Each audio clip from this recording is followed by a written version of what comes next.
আজি মই তামাম হেপি কি কলা সেইকাৰণে সেইটোতো পেক মাৰি লওঁ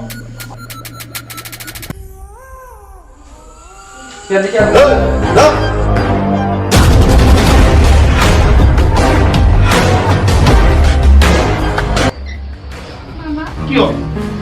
কিয় চিঞৰি আছা মামা দেউতাৰ হাজতে কৈছে প্লিজ আপুনি অলপ সহায় কৰক প্লিজ মামা মোক এইবোৰ কৈ লাভ নাই আৰু